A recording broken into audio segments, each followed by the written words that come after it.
मित्रांनो, सध्या समाज माध्यमांवरती एक व्हिडिओ खूप प्रचंड व्हायरल झालेला आहे आणि त्याच्या बाजूला एक कॅप्शन आहे की नीतू राणे तू कुठे लपला आहेस। आणि मग असा प्रश्न नक्की का विचारला आहे, तो व्हिडिओ नक्की काय आहे ते पुढे दाखवतो। परंतु मागील वर्ष दीड वर्षापासून नितेश राणे हा भाजपचा आमदार सातत्याने महाराष्ट्रभर फिरतो आहे आणि मग तिकडे फिरून हा काय करत आहे तर हिंदू जन आक्रोश मोर्चाच्या नावाखाली मग वेगवेगळ्या सभा घेत असताना लोकांना जमवत असताना दिसत आहे। आणि मग अशा उपस्थित झालेल्या सभांमधून मग हा पोलिसांना धमक्या देण्याची भाषा करतो। कुठं ते शूटिंग करून काय कराल, बायकांना नेऊन दाखवाल, कुठं ते तुमची बदली अशा ठिकाणी करतो की बायकाला फोन लागणार नाही, अशा पोलिसांवर धमक्या देण्याचं काम हा नितेश राणे करत आहे। तिकडे ते आमचा बॉस बसलाय सागर बंगल्यावर असं देखील तो या सभांमधून म्हणतो। आणि सोबतच मग त्या सभांमधून प्रक्षोभक विधानं, जातीय सलोखा बिघडवणारी विधानं आणि महाराष्ट्राचं सामाजिक स्वास्थ्य बिघडवणारी विधानं आणि जे महाराष्ट्राच्या राजकीय आणि सामाजिक संस्कृतीला शोभणार नाही अशी विधानं करत असताना दिसत आहे। मग ते मशिदीत घुसून मारू काय किंवा अन्य काय, आणि एकच सूर मुस्लिमांच्या विरोधात काढत असताना, पोलिसांच्या विरोधात काढत असताना हा नितेश राणे दिसत आहे। मग नितेश राणे याला बुद्धी नाहीये का, नितेश राणेला अक्कल नाहीये का, नितेश राणेला ज्ञान नाहीये का की राज्यामध्ये सरकार त्याचंच आहे, केंद्रामध्ये सरकार त्याचंच आहे आणि हिंदू जन आक्रोश मोर्चे तो स्वतःच काढत आहे। मग याच्यामधून तुम्ही आम्ही सर्व हिंदूंनी मिळून असं समजायचं का की मोदींच्या राजवटीत, फडणवीसांच्या राजवटीत हिंदू हा सुरक्षित नाहीये?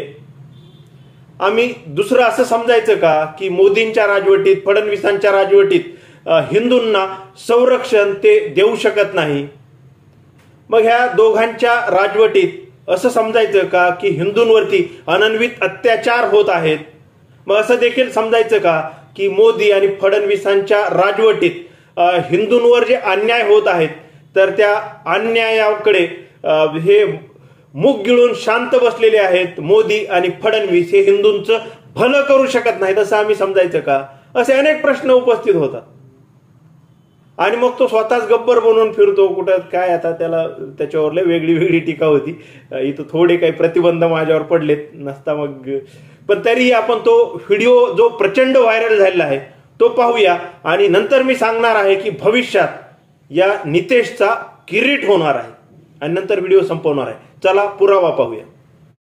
ईद के मौके पर, मोहर्रम के मौके पर 2 गैस के सिलेंडर मुफ्त दिए जाएंगे। 2 गैस के सिलेंडर,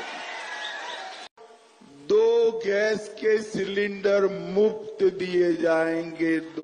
मित्रांनो, आत्ताच आपण पाहिलं असेल की भाजपचे मोदींनंतरचे नेते आणि देशाचे गृहमंत्री अमित शहा हे जम्मू काश्मीर मधील निवडणुका जिंकण्यासाठी तिकडे जाऊन मुस्लिम समुदायाला ईद आणि मोहर्रमला एक सिलेंडर म्हणजे 2 सिलेंडर मोफत देण्याची भाषा करत आहेत।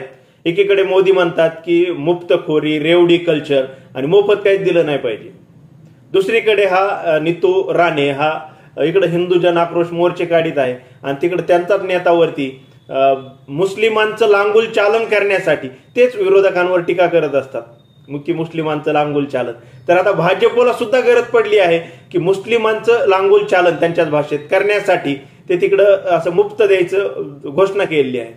मग आता नितेश राणे मध्ये तेवढा दम आहे का की थेट दिल्लीत जाणार आणि अमित शहाला जाब विचारणार का त्याच्यावर? हे तर मग त्याच कारणासाठी सोशल मीडियामध्ये एक कॅप्शन लावलेले आहे की नीतू राणे तू कुठं लपला आहे, हा व्हिडिओ फिरत आहे। मग मित्रांनो, तो नेमका कसा बोलतो, पोलिसांच्या विरोधात कसा बोलतो त्यावर स्वतंत्र व्हिडिओ मी बनवणार आहे। फडणवीस त्यालाच पाठीशी कसे घालतेत, का घालतेत तर व्हिडिओ बनवणार आहे। परंतु भविष्यात नितेशचा किरीट होणार आहे हे 1-2 मिनिटात सांगतो हा व्हिडिओ संपवतो। मित्रांनो, किरीट सोमय्या याला असंच 5 वर्षापूर्वी भाजपने वापरलं आणि फेकून दिलं। वापरते तर फेकून देतात कशाला तुम्हाला, आम्हाला माहिती, मला त्या वस्तूचं नाव घ्यायची गरज नाहीये, तुम्ही समजून जा। तर ते किरीटचा झाला, आता नितेशचा ते होणार आहे। तर किरीटचं काय झालं तर त्याला वापरलं, त्याला आरोप करायला लावले, सातत्याने त्याला तसली ती वाय दर्जाची सुरक्षा दिली आणि मग तो फिरायचा. सगळ्या लोकांना अंगावर घेतलं त्यांनी. शिंदे गटातल्या डझनभरापेक्षा जास्त लोकांना अंगावर घेतलं. अजित पवार गटातल्या 5-7 लोकांना अंगावर घेतलं आणि सगळ्यांकडे फिरला तो 2-2.5 वर्ष. आणि मग नंतर जेव्हा ते सरकार पडल्यानंतर किरीटला पत्रकारांनी प्रश्न विचारून भंडावून सोडलं. अनेक ठिकाणच्या मुलाखतीत आपण पाहिलेलं आहे. आणि मग किरीट तोंडावर आपटताना, किरीट पूर्वी जे बोलला होता तेच विरुद्ध बोलत असताना आपण सर्वांनी पाहिला. त्याची त्रेधा तिरपेट उडालेली पाहिली. त्याची ससे होलपट झालेली भाजपमध्ये निष्ठावंत असताना देखील आपण सर्वांनी पाहिली. आणि मग भाजपसोबत येऊन शिंदेंना मुख्यमंत्रीपद मिळालं, भाजपच्या सोबत येऊन अजित पवारांना उपमुख्यमंत्री पद मिळालं, अनेकांना मंत्रीपद मिळाले. पण किरीटचं काय झालं? किरीटला काहीच मिळालं नाही. परवा कुठल्या समितीवर, प्रचार समितीवर रावसाहेब दानवेच्या अध्यक्षतेखाली त्याचं नाव आलं आणि त्यांनी थेट मीडियात येऊन मुलाखत दिली आणि मला हे पदच नाही घ्यायचं म्हणलं. आणि ते करत असताना त्यांनी थेट फडणवीसांवर आणि बावनकुळेंवर निशाणा साधल्याचं आपण सर्वांनी पाहिलेलं आहे. कारण सत्ता त्याच्यामुळे मिळाली. त्यांनी मेहनत केली, महाविकास आघाडीचं सरकार पाडलं, महाविकास आघाडीचं सरकार बदनाम केलं, ईडी सीबीआय इन्कम टॅक्सला हाताशी धरून, आणि सत्तेची फळं चाखायला दुसरेच लोक. म्हणजे अशा पद्धतीने झालं तर नितेशचं देखील तेच होणार आहे की महाराष्ट्र हा धार्मिक सलोखा, जातीय सलोखा जोपासणारं राज्य आहे. महाराष्ट्रामध्ये सहजासहजी कोणी ठिणगी टाकून धार्मिक ध्रुवीकरण, जातीय ध्रुवीकरण करू शकत नाही. या नितेश राणेकडे जसं त्याच्याकडे अजेंडा दिलता की घोटाळेकरांचं सरकार पाडा, तसं ह्याच्याकडे पण हिंदू मुस्लिम ध्रुवीकरणाचा अजेंडा दिला असावा, वरून दिला असावा, फडणवीसांनी दिला असावा. आणि मग त्याचं काम तो करत आहे, जसं किरीटनी त्याचं काम केलं होतं. आणि मग हा नितेश जेव्हा ते काम करीत आहे तेव्हा तो वेगवेगळी वक्तव्य करत असताना आणि त्यालाच भाजपचे अमित शहा, मोदी सारखे नेते तोंडावर पाडत असताना दिसत आहेत. साईडला एक पोस्टर दाखवितो पहा, त्या पोस्टरमध्ये पण उर्दू भाषेत पोस्टर आहे. हे पण नितेश राणेला तोंडावर पाडल्यासारखे. म्हणजे ज्या पद्धतीने भाजपला पण गरज पडत आहे. शेवटी वेगवेगळ्या जाती असतील काय, वेगवेगळे धर्म असतील काय, हे सर्व मिळून भारत देश बनलेला आहे, महाराष्ट्र देखील बनलेला आहे. आणि जेव्हा नितेश राणे हा इतके दिवस झालं प्रयत्न करतोय तेव्हा लोकसभा निवडणुकीत तर काही धार्मिक ध्रुवीकरण झालंच नाही. तर ते तर तिकडं 41 वरून 17वरच येऊन बसली महायुती. आणि मग अशा परिस्थितीमध्ये मग विधानसभेला तरी असं धार्मिक ध्रुवीकरण होईल का? तर मला अजिबात वाटत नाही की नितेश राणेच्या प्रयत्नांना यश मिळेल. कारण तुम्ही, आम्ही जे महाराष्ट्रातील जनता आहोत, जे मतदार आहोत, ते सुज्ञ आहोत, सुशिक्षित आहोत, सुसंस्कृत आहोत. आणि हे आडांचोट नेते, ह्यांना अकलीचा भाग नसतो आणि हे उठतेत सुटतेत, काही बोंबलत फिरतेत, कुठं इकडं बदली करीन, तिकडं असं करीन, काही पण बरळत सुटतेत. आणि पोलीस बांधव देखील फडणवीसांच्या इशाऱ्यावर तुमच्या आमच्यासारख्याने थोडीशी उत्तर द्यायला ह्यांना प्रयत्न केला की आमचेच नरडे दाबायचं काम करतं. अशा पद्धतीने सर्व सुरू आहे. त्या नरडे दाबण्यावर भविष्यात व्हिडिओ करील. परंतु मग जेव्हा आता विधानसभा निवडणुका होऊन जातील आणि पुन्हा महायुतीचं सरकार जाईल आणि महाविकास आघाडीचं सरकार येईल, त्यावेळी जसं किरीटचे हाल सध्या खूप वाईट झालेले आहेत, तसेच हाल नितेशचे देखील झालेले असतील. आणि किरीट जसा भाजपाईंवर नाराज आहे तसाच नितेश देखील भाजपाईंवर नाराज असेल. कारण नितेश सध्या लोक अंगावर घेण्याचं काम करत आहेत.